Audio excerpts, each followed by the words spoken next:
Hi, thank you for tuning in again this week. Another bit of a local walk around to give you a bit of history of the place and also a little bit of jewellery making as well. Just want to say thank you so much for everybody that has subscribed and the beautiful comments I've been getting. So please subscribe if you like me. Share it with your friends and help me on my YouTube channel journey. That'd be fab. Thank you.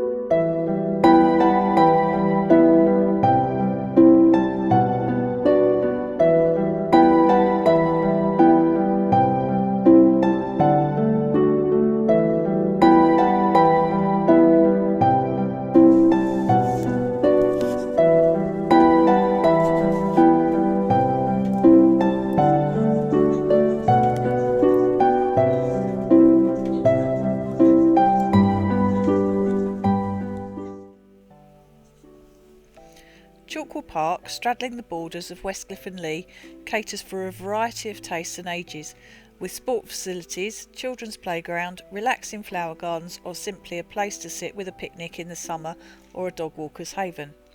The house in the centre of the park is known as Chalkwell Hall.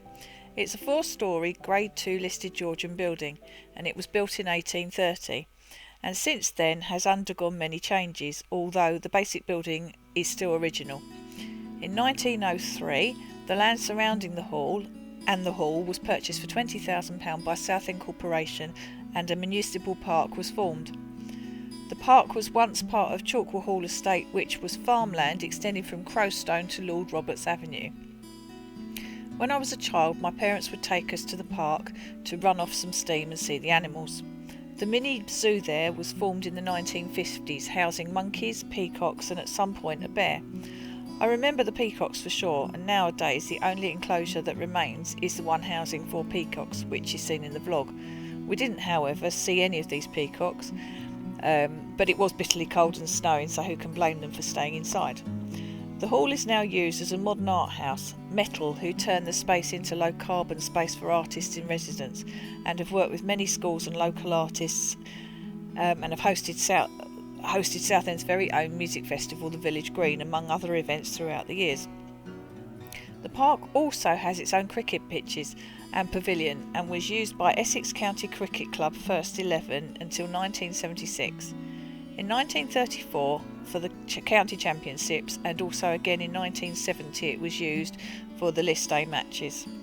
In 1902 a group of men used to meet in the Queen's Hotel, which used to be at the bottom of Hamlet Court Road, which is now a car park. From here these men formed the Westcliff Cricket Club. In 1907 they played their very first cricket match in Chalkwell Park, and they still play their home fixtures there now. In 1910 they bought the pavilion for £25 and paid £5 to move it to Chalkwell Park. In 1910 they recorded their highest ever score of 505-9 against Edmonton Miniver, who were removed for 29. During the First World War, odd games were still played, but by the end of the war they were somewhat lacking in equipment, as it had been sent to the front line to be used by overseas forces. One of the club's claims to fame was Trevor Bailey, CBE, who made his first team debut scoring 135 against the Old Felstidians and took 1 wicket. Trevor went on not only to play for the club but also county and England. When he retired he was often seen at the pavilion in the park on a Saturday afternoon watching his old team play. On his death, the club paid tribute to him by revamping the bar, which they named after him, and restoring the front forecourt of the pavilion.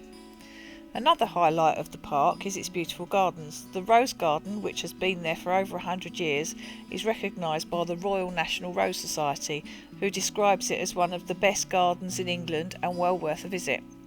The ground, being very heavy clay consistency, is well suited to the growing of roses. The work to develop the Rose Garden commenced in 1908. In addition, each year in August, Chalkwell Park hosts the travelling fairground, which is part of the events for the Southend Carnival. The The carnival procession has been held annually since 1906, when it was part of the annual regatta. It raises money for the town's charities and was originally created to raise funds for Southern Victoria Cottage Hospital in Warrior Square, which is no longer there. In 1926, the Carnival Association was formed, and by 1930 the carnival spanned a whole week of activities, some of which were held in Chalkwell Park as they are today.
Okay, so as you have seen previously, or I've just put in that little bit before this, that I had several attempts at this with the PCB. Actually, when we came to the end of it, we found that I'd actually got the wrong paper, and it's peel and press, not PNC paper or PNP paper. But anyway, going through the internet, we came up with some other ideas, and that was to print your designs, which are still backwards and still mirrored, onto magazine paper, because it's glossy and shiny. Has to still be done with a photocopier or a laser jet printer, but the idea is with nail varnish remover it should transfer this, and it shouldn't transfer any of the print off of the magazine. So, and there's no heat required, just a little bit of nail varnish remover. So I've actually got several pieces of metal, so I think I've got a couple of these in mind that I'd really like to have a go at. This is one. The idea is where the black bit is, it masks it, and where the bit that's got no print on it, or you can see it would be white if it was on plain paper.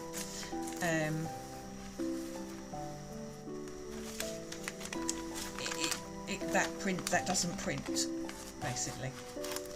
So what happens is that when you etch, you're etching onto the bit, you're putting the whole thing in, but you're etching onto the bit that only does, you're etching the bits that are technically white on here. So we've got our first couple of bits. So this works. This is an awful lot easier than doing it with and cheaper, the PNP. So I'm going to go with, I want to do 3, but I'm actually going to go with the snowflake one first of all. And so I'm going to cut it out, but I'm actually going to cut it out a little bit bigger, so that it's got a little bit of border on it,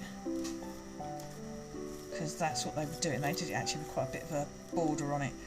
But this way, this works, which we've all got our fingers crossed now, then that's brilliant. So I am actually still going to use my bit of paper on top, and this is my first piece of metal. That's the best side on it, so I am going to give it a little bit of a rub up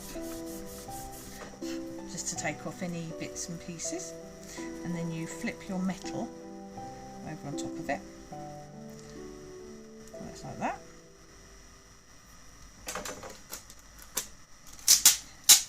And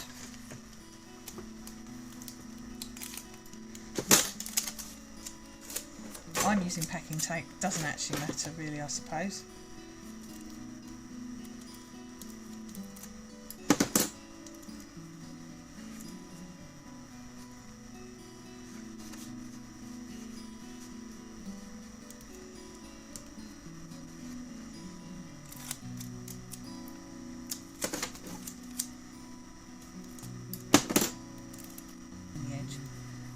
Secure it to the paper, and I'm actually going to do that this side as well.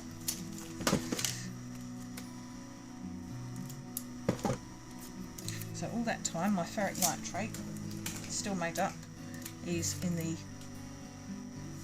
on the side there. I'm just trying to get a little bit that is, there we go, that'll do. So, and this is just nail varnish remover. He didn't seem to be, with the guys I was watching on YouTube, didn't seem to actually matter if it's acetone or it was the other one, but soak it on there.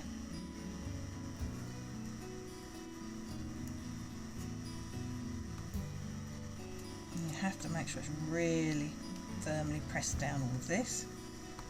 So you can see coming through the snowflake, which is the design I'm after putting onto this metal. So the snowflakes, you can see them beginning to come through. The snowflakes should actually stay, is the bit we're going to etch, and the black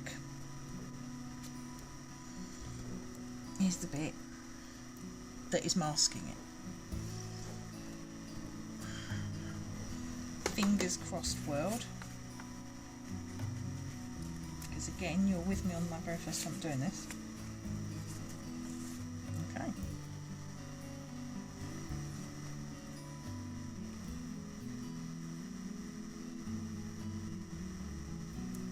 and I don't reckon that is too bad. I'm actually going to be cutting quite a bit of that metal away anyway. So this is a masking pen.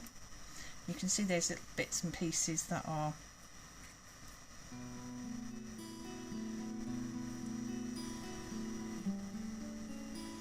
okay.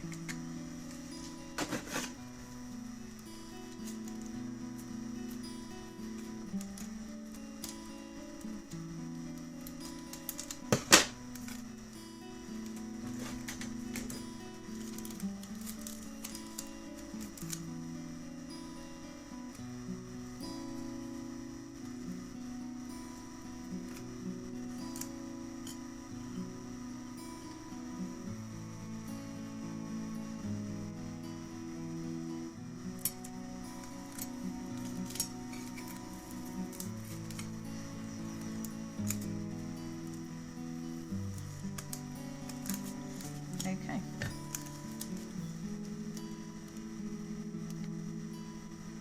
Right, I think pretty much everyone that needs to be masked is masked. Ferric nitrate over there. It is already warm. I've actually had to turn it off a little bit. Just going to fold these two bits over, and I'm going to put some gloves on because this stuff stains apparently like crazy. It does smell of the iron. I can smell it quite strongly.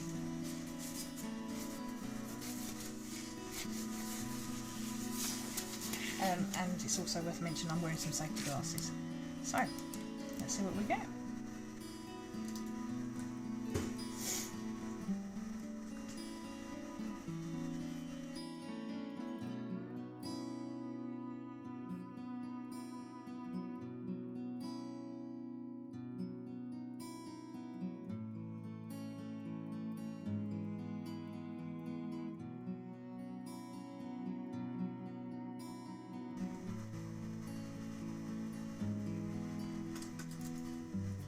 Okay, so while we wait for that, this is 355ml.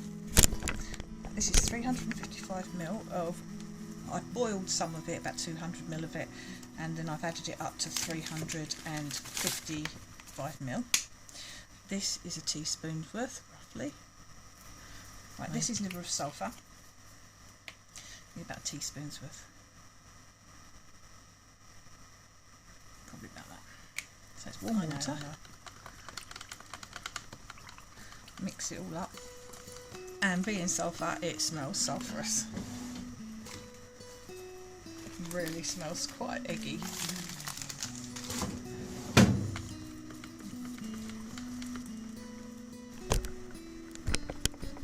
So just giving this a bit of agitation again.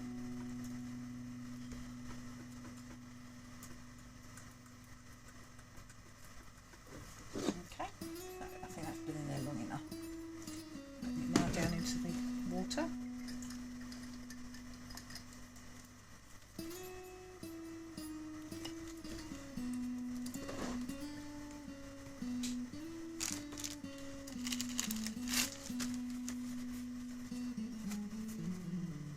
And then we'll take that out. I'll drop it. And I'm going to pop the lid on that because that's still nasty chemical before I get it. Peel the paper off. The back is silver fine. I mean, these are bits that I've just got to scrape off because they're parts of the, you can see it coming off now. It's a sticky from the paper. Okay, so I've dried it. These are those bits. And I'm still going to wear my gloves for this. And then I'm just going to give it a bit of a, and there you can see we've got lovely etched snowflakes across the surface. Okay, so there's odd bits that I'm still going to clean up afterwards. But let's just show you what happens when we pop it into here. So, there's a pair of tongs, because I'm not putting my fingers in any of that. And dip it in to the liver of sulphur.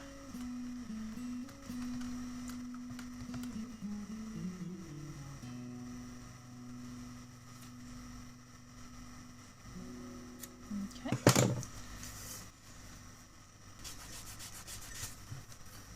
Needs a bit of work, but you can see etched snowflakes.